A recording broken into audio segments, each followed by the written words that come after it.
Америкийн нэгдсэн улстай худалдааны хэлэлцээрт хүрэхийн тулд шийдэх ёстой олон асуудал байгаа гэж сонссон. Хэрвээ энэ удаа тодорхой үр дүнд хүрэхгүй бол хэлэлцээр тодорхойгүй болох эрсдэлтэй юу? 한미 간의 협상은 이제 안보 분야. Бүгд найрамдах Солонгос улс болон Америкийн нэгдсэн улсын хэлэлцээр нь аюулгүй байдал, эдийн засаг гэсэн хоёр чиглэлийг хамруулна. Аюулгүй байдлын хүрээнд хийгдэж буй хэлэлцээ маш үр дүнтэй байгаа. Харин эдийн засаг, ялангуяа худалдааны асуудлаараа урьдчилсан тохиролцоонд хүрсэн. Одоогоор нарийн зүйл залтыг боловсруулж, яриа хэлэлцээ үргэлжилж байна. Зарим асуудал дээр санал зөрчилдсөн. Гэхдээ хэлэлцээний үйл явц саадлаа гэд тэр чигтээ бүтлгүүлсэн гэсэн үг бишээ. Бид аль хэдийн иж бүрэн гэрээг боловсруулсан. Одоогоор зүйл заалтууд дээр ажиллаж байна. Төвчээртэй хүлээхийг та бүхнээс хүсье. Японы хэлэлцээрийг янз бүрээр тайлбарлаж байгаа. Бүгд найрамдах Солонгос улс нь худалдааны гэрээг Японыхоос илүү наривчлахаар зорж байгаа юу? Хэрвээ тийм бол энэ нь дараа бүгд найрамдах Солонгос улсад хүндрэл учруулахгүй юу?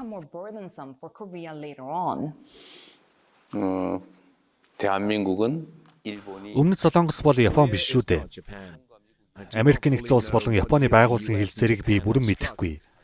Миний бодлоор Өмнөд Солонгосын нөхцөл байдал ялгаатай тул өөрсдөө тохирсон оновчтой тохиролцоонд хүрэхэн зүйтэй юм. Мэдээж Япон эсвэл Европын жишээнд тулгуурлаж болох ч эцсийн дүндээ Өмнөд Солонгосын нөхцөл байдлыг харгалзсны дагуу манай улсад ашигтайгаас гадна Америкийн нэгдсэн улсын аж үйлдвэрийн сэргэлтэд хөв нэмэр оруулах арга замыг олох ёстой. Бид харилцан ашигтай арга замыг эрэлхийлж байгаа ч зарим асуудалд санал зөрж үзэл бодлын ялгаа гарах нь тодорхой юм. Америкийн нэгдсэн улс урд өмнөхөөсөө бага дүнгээр хөрөнгө оруулсан тохиолдолд хоёр тал тохиролцоонд хүрэхэд арай ойртох болов. 투자의 방식 Хөрөнгө оруулалтын арга барил, хизээ хэр их мөнгөөр хөрөнгө оруулах, алдагдлыг хэрхэн хуваалцах, ногдол ашгийг хэрхэн хуваарлах зэрэг нь бүгд том асуудал хэвээр байна. Америкийн нэгдсэн улс байж болох хамгийн өндөр ашиг хүртэхийг эрмэлзэх боловч бүгд найрамдах Солонгос улсад ноцтой хохирол учруулах хэмжээний байх ёсгүй. Америкийн нэгдсэн улс бол ардчлал тодорхой байдлаараа дэлхийд эргүүлдэг. Харин Өмнөд Солонгос улс бол Америкийн нэгдсэн улсын холбоотон дотны нөхөрт тул бид хүн бүр хүлээн зөвшөөрөх үйс шударга үр дүнд хүрч чадна гэдэгт итгэж байна. Энэ үр дүнд хүрэх ч ёстой гэж бодож байна. Америкийн нэгдсэн улсад хөрөнгө оруулах нь тийм ч тогтвортой биш болохыг Жоржиа мужид болсон цагаачлалын баримтчилгаанаас харж болно. Одоо солонгосчууд Америкийн нэгдсэн улсын үйлдвэрүүдэд B1 болон ESTA визээр ажиллах боломжтой болсон. Гэхдээ илүү бодит шийдвэрүүд хязгаар гарах бол 비자 문제는 Бид визний асуудлын талаар ойрын хугацаанд шийдвэрт хүрч чадна гэж найдаж байгаа. Үнэн дээр визний асуудал нь Солонгосоос илүү Америкийн нэгдсэн улсад илүү хүн дээр тусна. Солонгосын компаниуд Америкийн нэгдсэн улсад хөрөнгө оруулснаар тодорхой хэмжээний эрсдэл хүлээж байна. Үүний үр дүнд тэд ажлын байр бий болгож, үйлдвэрлэлийн эсэргээлтийг дэмжиж байна. Солонгосын компаниуд үйлдвэрээ барих таатай орчныг бүрдүүлэх нь Америкийн ашиг сонирхолд нийцнэ. Хэрв үйлдвэр барьж, ажилчдыг бэлтгэдэг Солонгос ажилчдад хязгаарлалт тавьчихвал үйлдвэр барих ажил саатна. Тиймээс эдгээр асуудлыг хурдан шийдвэрлэх нь Америкийн нэгдсэн улсын ашиг сонирхолд нийцэх болно. та АПЕК-ийн гүйцэтгэх захирлуудын дээд хэмжээний уулзалтад олон компаниудад хандан үг хэлэхээр байгаа шүү дээ. Маш олон ажилтан болон компани Америкийн нэгдсэн улсад үйл ажиллагаагаа явуулахдаа болгоомжлонгоо хандаж байна. Засгийн газрын зүгээс ямар байдлаар дэмжлэг үзүүлэх боломжтой вэ? 매우 불합리한 처우를 받았고 Солонгосчууд гайхширч орхисон. Учир нь үйлдвэрлэлээ дэмжих зорилгоор Америкийн нэгдсэн улсыг зорьсон солонгосчуудад шударга бус хандсан.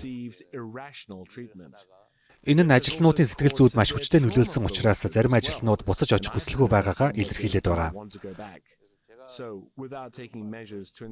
Иймд Америкийн нэгдсэн улс ажилтнуудын аюулгүй байдал, зөв зохистой харилцааг хангах арга хэмжээ авахгүй бол тэнд бусад улс үйлдвэр барих ажил улам л хойшлох болно.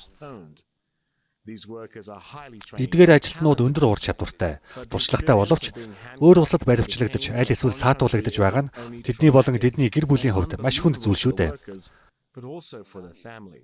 Энэ асуудлыг бүрэн шийдэхгүй бол тэд буцаж ирэхийг хүсэхгүй байхаа гэж би бодож байна. АПЕК-ийн дээд хэмжээний уулзалтын үеэр Дональд Трамп болон Ши Жинпиний уулзалт гол анхаарлын төвд байгаа шүү дээ. Энэхүү уулзалт бүгд найрамдах Солонгос улсад хэр чухал вэ? 한국은 지금 공급망을 둘러싸고 Нийлүүлэлтийн сүлжээний хувьд дэлхий хоёр талд өөдөөдөөс харчихсан байна. Нэг нь Америкийн нэгдсэн улсаар удирдуулсан, нөгөө нь Хятад улсаар удирдуулсан. Бүгд найрамдах Солонгос улс газар зүйн хувьд ч тэр, эдийн засгийн хувьд ч тэр хоёр улсын голд маш хэцүүхэн нөхцөл байдал байна л да. Энэ бол нэг талаас сорилт боловч нөгөө талаас боломж юм. Бид Солонгос Америкийн түвжлэл болон Солонгос Америк Японы гурван талд хамтын ажиллагааг тулгуур бодлогоо гэж үзэж, байр сууриндаа бат зогсохыг эрхэмлдэг. Гэсэн хэдий ч бид хятад болон социалист чиг баримжаатай бусад орнуудтай холбоогоо таслах, эсвэл хэд хурц сөргөлдөөн үүсгэх зорилт тавиагүй. Бүгд найрамдах Солонгос улс цаашдаач Америкийн нэгдсэн улстай хамтын ажиллагаагаа бэхжүүлэхийн зэрэгцээ. Хятадтай харилцаагаа тэнцвэртэй байдлаар авч явах болно. Гэхдээ Hanwha Ocean компани Америкийн нэгдсэн улс дахь охин компаниуд аль хэдийн хавчигдсан нөхцөл байдалд орсон байгаа. Бусад бүгд найрамдах Солонгос улсын компаниуд ч бас бай болохгүй гэж санаа зовж байна уу? Нөхцөл байдлыг шудраг бус гэж үзэж байна уу?